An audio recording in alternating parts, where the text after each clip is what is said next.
Welcome back to Team Fast Eddy and HPI Baja Tutorials.com.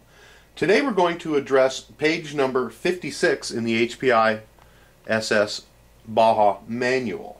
And we're going to go ahead and put the springs on our rear shocks as well as mount our rear shock brace.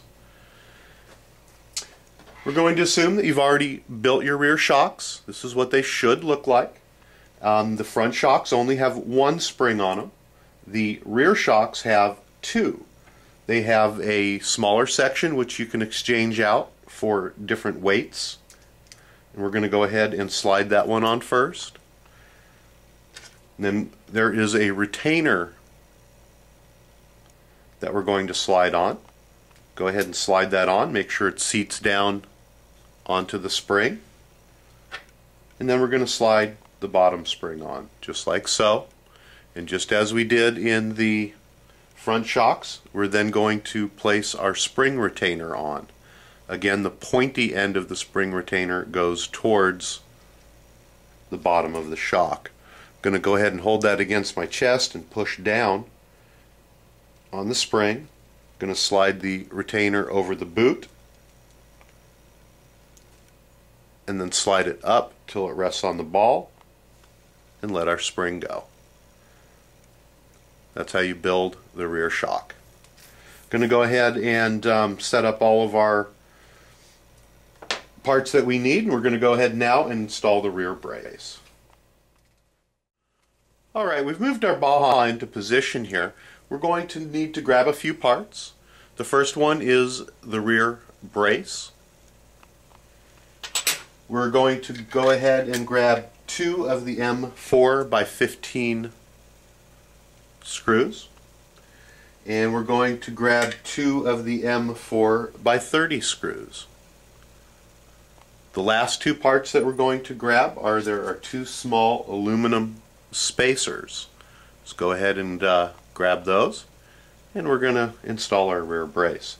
Let's start off with the little aluminum spacers. If you look on your shock brace upright here, there's a hole on the top, and if you go down further there's another hole, and we're going to go ahead and install these, slip them in to the bottom hole just like so, and we're going to do one on each side.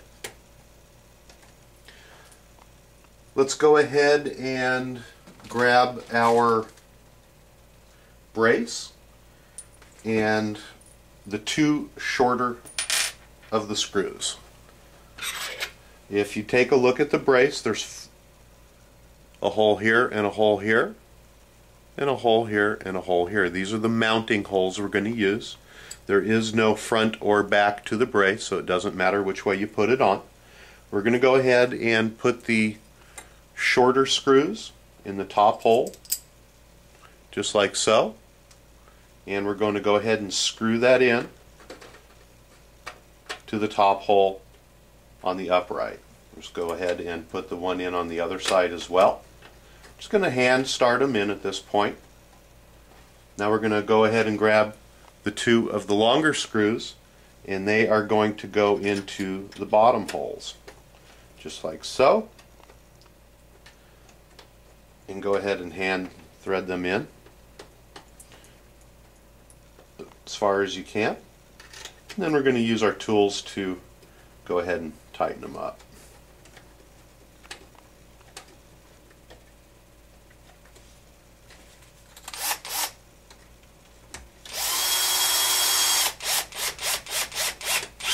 Those are going directly into plastic, so just screw them in until they're snug.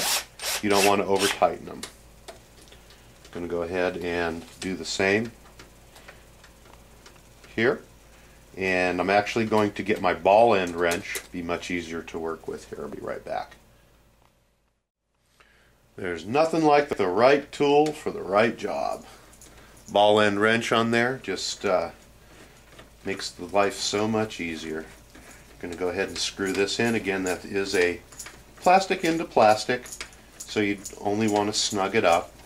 If you try screwing it in too far, you're going to end up stripping it out. Just go in until it's snug, just like so. Going to go ahead and do the other side.